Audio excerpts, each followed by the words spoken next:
കുസാറ്റ് ദുരന്തത്തിൽ സംഘാടകർക്ക് ഗുരുതര വീഴ്ച പറ്റിയെന്ന് പോലീസ് റിപ്പോർട്ട്. 2015 ഹൈക്കോടതി ഉത്തരവിന് വിരുദ്ധമായാണ് കുസാറ്റിലെ സംഗീത പരിപാടി സംഘടിപ്പിച്ചത്. സാമൂഹിക മാധ്യമങ്ങളിൽ പരസ്യം നൽകിയത് വഴി പരിപാടി കാണാൻ പുറത്തുനിന്നും ആളുകളെത്തി.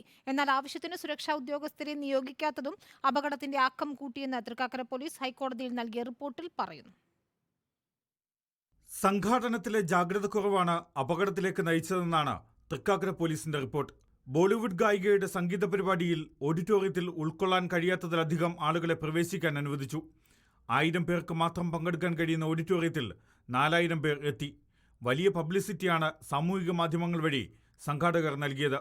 ഇതോടെ പോപ്പ് ഗായിക നികിത ഗാന്ധിയുടെ പരിപാടിയിലേക്ക് ക്യാമ്പസിന് പുറത്തുനിന്നും ആളുകളെത്തി. പങ്കെടുക്കുന്നവരുടെ എണ്ണം എത്രയെന്ന കാര്യത്തിൽ സംഘാടകർ മുൻകൂട്ടി ധാരണയുണ്ടാക്കിയില്ല.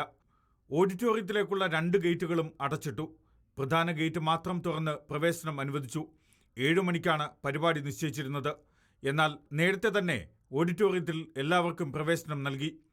80 സെക്യൂരിറ്റി ജീവനക്കാരാണ് കുസാറ്റിലുണ്ടായിരുന്നത്. തിരക്ക് നിയന്ത്രിക്കാൻ കൂടുതൽ പേരെ നിയോഗിച്ചില്ല. ഓഡിറ്റോറിയത്തിലെ പടികളുടെ നിർമ്മാണ അപാകതയും അപകടത്തിന് കാരണമായി. പരിപാടി നടക്കുന്നിടത്ത് ആവശ്യമായ മെഡിക്കൽ എയ്ഡ് ഏർപ്പെടുത്തിയിട്ടില്ല എന്നുമാണ് തൃക്കാക്കര അസിസ്റ്റന്റ് കമ്മീഷണറുടെ റിപ്പോർട്ട്. പോലീസ് നൽകിയ റിപ്പോർട്ട് ഹൈക്കോടതി നാളെ പരിഗണിക്കും.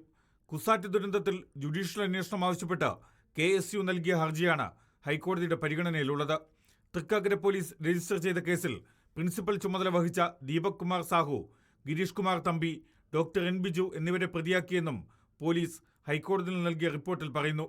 റിപ്പോർട്ടർ, കൊച്ചി.